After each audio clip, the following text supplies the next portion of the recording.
Well, guys, it's that time again. Welcome to another episode of Rim Shots with Sean right here in the Rock Rage Radio Network, brought to you by Barstools and Bandtalk.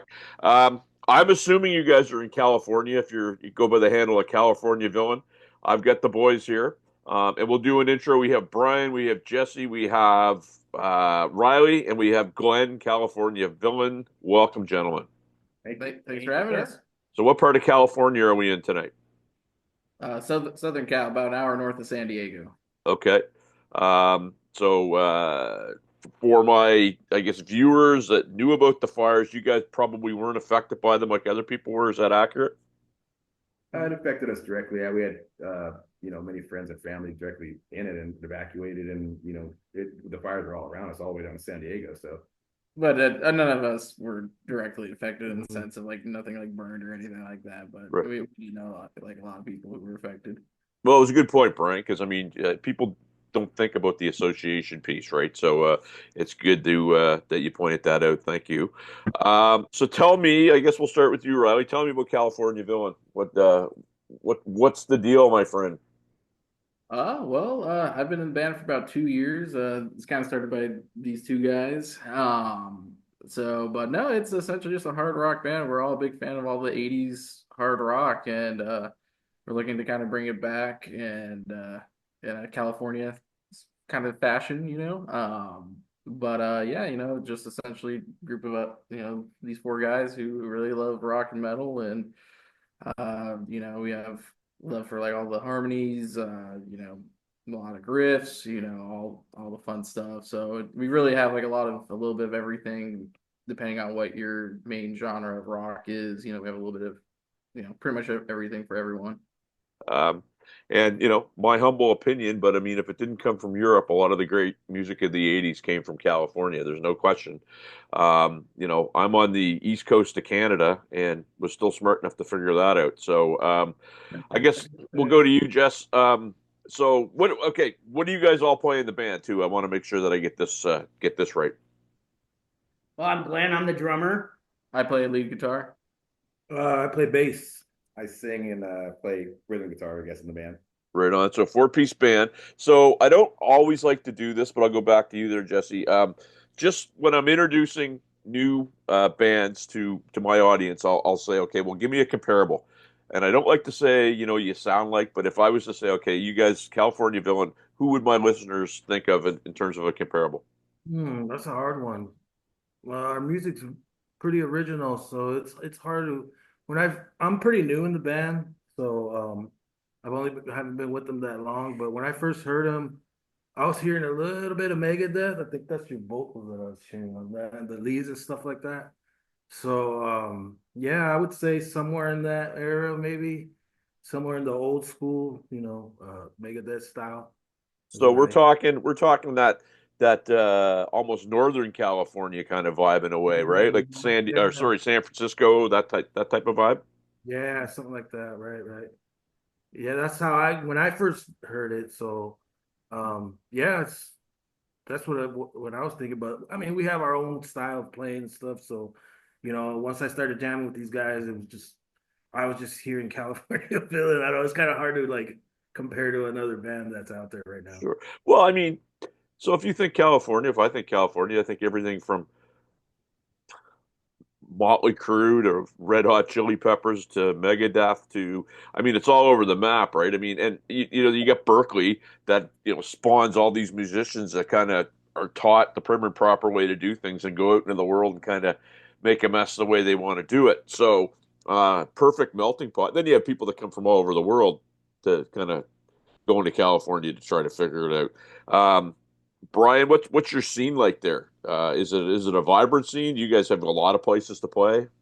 Oh yeah, I mean California, can't do something here. You can't do anything in the world, right? We're the rocks, all like you said. A lot of it started here, or gravitated here with Hollywood and all the way up and down the coast. And now I think the metal's coming back after COVID. Finally, it's kind of bouncing back. It's had this, I don't know, big thing in California where it seems there's a lot more shows, a lot of people coming back to shows, there's a lot of original stuff coming back. So it's nice to see.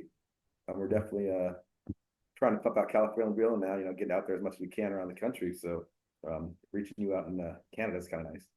Well, and I'm glad you brought the COVID thing up. And we don't want to leave the drummer out. I'm a drummer myself, man, and I always hate when I don't get my 2 cents. So, I'm Glenn, putting back here. Yeah. I'll throw this to you. So I'm a COVID mistake in that I was playing in a band that was playing 100 and some odd shows a year. Then all of a sudden comes to a grinding halt.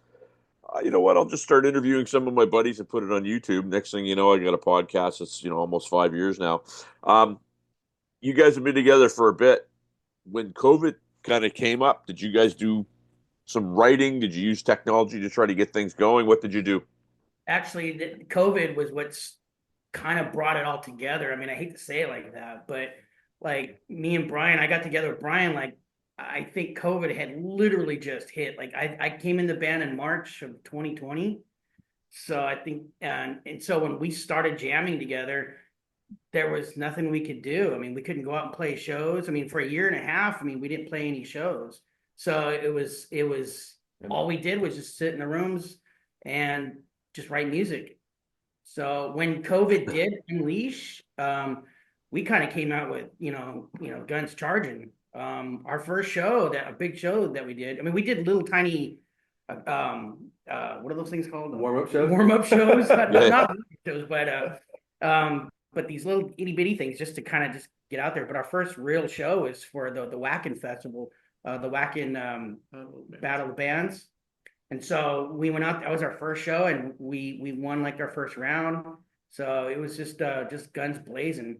But it was I mean, like I said, I hate to say it like this, but it was because of COVID of us just sitting around, nothing to do. So we just wrote a bunch of songs. Well, you shouldn't hate to say it like that. We just met, but you're making me sound very smart because when all that was going on, I kept saying if people took advantage of the technology and people took advantage of what was going on in a good way, when everything opened up, they come out the other side ahead of the pack. And if people just kind of sat in the corner and whined and cried that everything was shut down, they're going to be behind. And you guys are proving me right because I've talked to an awful lot of people that sat in the corner and whined. And it sounds to me like you guys didn't miss a beat. And now you're out there, you're doing your thing, you're putting music out, you're getting some shows going. Is that a fair statement, fair assessment? Absolutely, because one thing it also did too is it evolved our sound. Because when me and Brian first got together, we were a completely different band from what Yep. we were 4 years ago. Some of our first songs, and we're almost embarrassed to even play them anymore because that's just what we wrote back then. But our sound evolved, and so by the time that the COVID did come over, we had really, I mean, we really gotten good. We sharpened everything up, so we were ready for it. And I must ask, gentlemen, what is that cat's name? I got a friend that has the exact same cat. He's in Vancouver, British Columbia, Canada. Yeah, she's Chloe. Chloe. Yeah, we have a couple of them running around. They are wicked, man. They're a throwback to the age of the Egyptian prince and princesses, right? Yeah. Yeah, and you're talking about like what's going on in California too. We just Yeah. got done with the NAM convention, and this is the first year it was actually back since COVID, whereas the first back in January, real NAM back. So that was full blast, and we just got done doing that. And played a bunch of big shows in So Anaheim. did you guys take any NAM in this year? Oh yeah, we played two big shows. We opened up for the Metal Hall of Fame Nice. on Wednesday last week, and then Eddie after that, Trump hosted that one. yeah, Eddie Trunk hosted that, and then we also played on the Friday. We opened up for LA Guns. So, well, okay. So here's the thing that I always talk about in my on my show, and you guys will be able to figure this out in a hurry. So NAM, I did a lot of promotion for NAM through your friend and theirs, Raquel. Oh, yeah. I did a lot of promotion for the Ronnie Montrose show that took place with Keith St. John was doing that through Raquel. You opened for LA Guns, and one of my very good friends is Sean Duncan, who plays drums in LA Guns. So, I mean, it's a small world after all, as they say, right? Yeah, they're also sponsored by I believe Scorpions too, so they have some industry connections with us as well. Well, here's the thing, and I want to get into this because it'll be new information for you guys, but everybody watches my podcast are like eyes rolling, and here he goes again. But I want to talk about networking, and I want to talk about how that's maybe played a role in getting you guys ahead. So, Brian, let's pick up from where we left off. Has it been an important thing for you guys? Oh, absolutely. I mean, I guess being part of the California metal community too. I mean, we're part of San Diego, and San Diego, we've got all the shows. We're all friends, and we've been, part of this metal community for years. So it's all of our friends in these bands. So we always network, and that's just a big part of the California music scene. I think it's always been that way, to be honest. I had the pleasure of Glenn. You might know the name Rich Redmond. Um, Rich Redmond is probably the number one country drummer in Nashville. He's played with Carrie Underwood and Kelly Clarkson, and he had a great line the other night when I talked to him. He said, "In order to get, you got to give." And what he was basically saying was, is that when you get to a point where things are going well for you, you got to kind of reach down and pull some of your friends up to help them out. Um, I'll put it to you, Riley. Are you guys kind of in a position either that you've got to do that, or have people done that for you? Oh yeah, it's been kind of both, you know. For instance, when we opened up for LA Guns, we were able to get on a couple of friends to be also part of the opening bands. There's like what, five opening bands or something like that. It was a big holiday fest. It was like a long, after party thing, and but no, it was kind of cool to see some of my friends. We were able to get them hooked up with the promoter through that show. There's several other bands who like helped us out as well. With playing shows, and so it's all cool. Like Brian said, it's just being cool with everybody, and sometimes your friends will throw you a bone, and then sometimes you can throw your friends a bone, depending. But it was really cool with like LA Gun seeing one of my buddies get to open up for them, and he was really stoked. We were able to get him on that show, just because we played it at the Grand Theater in LA, which is like a 1,200 person venue. So that was like his first time playing a venue like that. In fact, last year we actually opened up the Ronnie Montrose event for last year's. And so, but yeah, and then through all the California Villain shows, we often play a lot with the same group of bands typically. So usually there will be a couple of shows, back a little while ago when we lost our bass player Steve. There was another band who wanted to throw a benefit show for him, and they invited us, and we were able to raise a decent chunk of change for his family for all the funeral expenses and all that. So, like Brian, kind of going back to what Brian said, it's all just the community is just a big group of friends who we're all it's really cool to help each other, and it's a really cool community. Well, good on you guys to do that because I mean, you like to think that let's call it what it is. Musicians are usually the first people that are asked, to step up, to help, to lend their services, and they're often the last people to get help because there's a perception that musicians are just takers and not givers, which is kind of crazy. But we'll leave that for the people that don't know. Another interesting thing about networking, it's a really quick, funny story. I deal with a gal in Queens, New York, and I've interviewed a bunch of her people. And one day, she's out in L.A. and she's picture of her with Raquel on a patio drinking coffee. And I said to Jamie, her name's Jamie Roberts. I said, Jamie, how do you know Raquel? And she said, how do you think you know Raquel? And the point was, Jamie gave Raquel my name, and here we go, right? That's this business. Everybody thinks this business is so vast, and the business is really like this. Yeah. And when people start understanding that, that's why you got to be good to people. You can't be an asshole. You got to make sure that you're all. And if there's even a hint that you want to be mean, you got to walk it back and get yourself out of there because people have a very, very long-term memory when it comes to that stuff. Correct? You definitely don't want to burn bridges. In fact, the reason we actually got connected with Raquel was with one of my other bands. I had a PR guy. His name was Ben, really cool guy, and he helped out my other band quite a bit with interviews and getting PR for our last EP. And he actually just retired. So he actually was the one. He's like, "Yeah, I know Raquel. She's really cool. You should go through her." And so that's actually how we got connected with Raquel. Well, and I mean, I can tell you, I've been dealing with her almost 3 years. I bet you I've interviewed 50 of her clients over the time. And one of the things that I will tell you, she's very prepared and she's very super aggressive and she's very good at taking care of her clients. So you guys have a good one there. And she didn't even pay me anything to say that. So good story. Well, now. Yeah. What do you guys have coming up in the next little bit? Where are you going to be going, playing, heading? Who wants to take that one? Well, we got a show in March. Do it. We're playing with Enough's Enough. That's going to be in Huntington Beach. And what else do we have after that? Power Man 5000. Oh yeah, Power Man 5000, which That's is April 26th. Yeah. Yeah, Um, we're looking for or some. We're just hooking up for the summer, so we're looking for something later on this year to announce. So we'll see how that goes. well, and I want what I want to ask you is because part of the world that I come from, there is the same thing. There's original bands, there's cover bands, there's all kinds of things. The cover bands tend to get paid. The original bands tend to have to put on shows, almost like pop-up gigs and hustle to do it. But they will get paid if they do it the right way. Is it similar for you guys out there? Is that how it works? It's funny you say that. We're all We actually do both. All of us. we're all in different Yeah, we're stuff. multiple bands. So California is the big one, that we push. original band. But it's the cover bands that we do for the extra money because like you said, cover bands get paid. Yeah. Original bands have to hustle. Yeah, we have to work for it. Sell merch. So part of that is actually doing cover bands and tribute bands and stuff. Yeah, we're like I said, I mean, I do it because I love playing a lot of the songs, but essentially for me, I'm in two original bands, California Villain and Titans Wrath, and I'm also in two cover bands, and so it basically all the money you make from the cover bands just goes right into the original bands. That's kind of the fun, the way I kind of fund everything.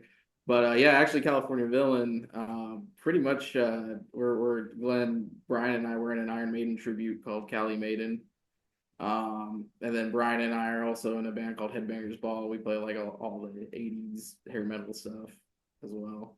Very cool. And it's funny you mentioned that because that's a genre that, they stuck a fork in it and grunge came out. And then, new metal and emo and all this stuff. Now, all of a sudden, hair metal seems to be almost as big as it was with the Monsters of Rock cruises, festivals going on all the time. Why do you think, and you guys are kind of not that, but I'd put you like in a I guess a genre that still kind of took a bit of a kick to the teeth for a bit, right? Why do you think this music now seems to just have new life and is just really almost growing? From what I've seen, it's kids. I'm sorry, the kids these days, the young ones, like the 20s. There's no real music scene for them. Yeah. And so they're going back, and so discovering, how cool the '80s was. I mean, Riley here, he's 25 years old, and I bet you there's no 26. Yeah, 20 something, and I bet you there's nobody knows more than him about '80s music. Yep. He's not. I mean, yeah, he still checks out the metal scene from now, but everybody's just discovering how cool the '80s was. I mean, and the '80s was a great time. I mean, you look at any dance music. I mean, whatever it was, it's always all the good stuff came from the '80s. So, well, let me ask you this, just to see if I can pseudo prove a point. When you were growing up, Riley, did your parents play a lot of '80s music? Yes and no. I was kind of exposed to a lot. Like my dad's a huge Scorpions fan, so that's kind of more '80s. I know they have a lot of '70s, but my parents listened to a lot of. My mom's a big '70s like classic rock, person. So I was raised on like a lot of Eagles, and stuff like that. Deep Purple. And that was all through my mom. But my dad, he listened to a little bit of everything. So it was so a lot of the '80s bands I kind of found myself, but definitely it was my parents who kind of started it out. Like I think the most metal my dad got really was he had Pantera's greatest hits on his iTunes account. I used to steal metal. I used to steal him. I used to Hella metal. but that was like it. That was it. That's enough. That was it though. That Oh was yeah, that was it. anybody tells me Pantera's not metal, man, I'm gonna like, No. I know what you're saying. I know what you're saying. Don't ever misstep, Oh, man. It's metal to the that teeth. was the most he had the highest and now I'm a big thrash guy. I love Slayer's one of my favorite bands, but Pantera was definitely kind of a gateway thanks to my dad. But I used to steal his iPod. He used to have one of those old iPod shuffles, the ones that were like a brick, and so he used to give me if we take a road trip, he'd give me that to shut me up in the back seat when I was growing up. And Well, so I I discovered. can remember when Metallica came out, and all my buddies in the summertime, because contrary to popular belief, it does get hot up here in Canada in the summer. And all my buddies were wearing the rocker leather jackets in the summertime, and we were wearing the shirts, and we were all the posers because we didn't want to sweat our arses off to listen to Metallica. It was kind of funny, and then years later you see pictures of James Hetfield with sandals and shorts on. So I mean, I guess who won that battle, right? But I digress. So where are my listeners, my viewers, going to find out more about you guys and how to get a hold of your music and maybe see some vids and see what you're all about? Just CaliforniaVillain.com. We have a website. Everything's linked there. We're on Instagram and Facebook. Pretty much any streaming site, or any music streaming site, I should say. We're on. We have a YouTube channel with a couple lyric videos and our music video for Dark Sky. And if you're really old school and you still want a CD, we have a bunch of CDs available on our website you can purchase, and we'll ship one off to you. But yeah, essentially CaliforniaVillain.com is the place to go to get kind of the full experience. Well, and I will say to my viewers, get that CD before Saturday because that's when the tariffs are going up 25% percent for us Canadians here. If we know. Anyway, we're joking, but look, I appreciate you guys doing this. It's always fun to meet new bands that I've never had an opportunity to meet before. And best of luck to you. And actually, I have one last question, gentlemen. Who's winning the Super Bowl? Who cares? Thank you. Thank you. I want them both to lose. Yeah. Glenn, that was 100% the right answer. Go Ducks. Yeah. Go Ducks. Well, hey, you Ducks fan. Well, there you go. All right, gents, thanks so much. Thanks, man. Thank you. Thank you.